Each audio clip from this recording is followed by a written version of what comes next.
अत्यंत निंदनीय एवं दुर्भाग्यजनक घटना। आज जो भाव काली जो घटना घटी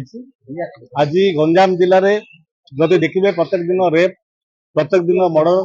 एवं प्रत्येक दिन चोरी डकायती बर्तमान माति अपराधी मान निश्चित भाव कोटि ना कोटि देखा जाउछि अपराधी मान भय छाड़ी एवं ये सरकार आसवा पर विशेष भाव कारण ये सरकार कहते ओडिशा को नंबर 1 स्टेट करेंगे जहाँ परिलक्षित होउछि बोध हुए आमर दुर्भाग्य ओडिशावासी ओडिशा रेप रे मर्डर रे ए गण दुष्कर्म एवं चाइल्ड अब्यूजमेंट रे एवं डकायत रे बोध निश्चित भाव नंबर 1 स्टेट हवा जाउछि आगु एवं सरकार ये सरकार आसवा पर जो प्रतिश्रुति देते से प्रतिश्रुति पालन कर विफल होती लोकों को सुरक्षा देवे विफल होती एवं विशेष भाव आज आईन श्रृंखला व्यवस्था जहाँ होती कोटि ना कोटि सरकार केवल अन्य दलर कर्मी मान केवल गिरफ करेंगे से पुलिस प्रशासन को लगौन काम लगौन एवं जी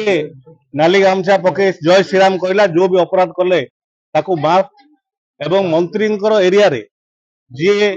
प्रतिनिधित्व कर गोपालपुर से कैबिनेट मंत्री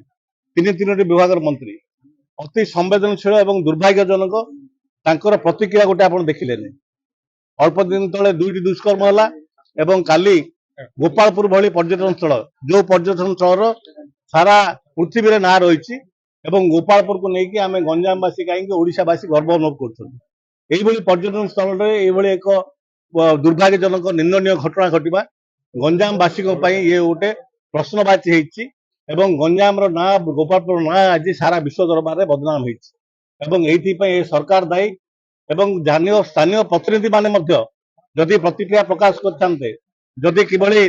पुलिस काम कर तागिद करते जदि आलोचना करते बारंबार ये घटना घटाई अपराधी माने साहस कर आप देखिए विगत सरकार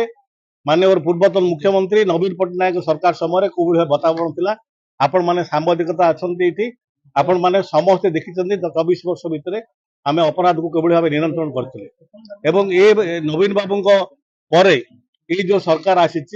जो सरकार लोक मान बहु प्रतिश्रुति देते आज प्रतारण में पलटि विशेष भाव आज लोक बाहर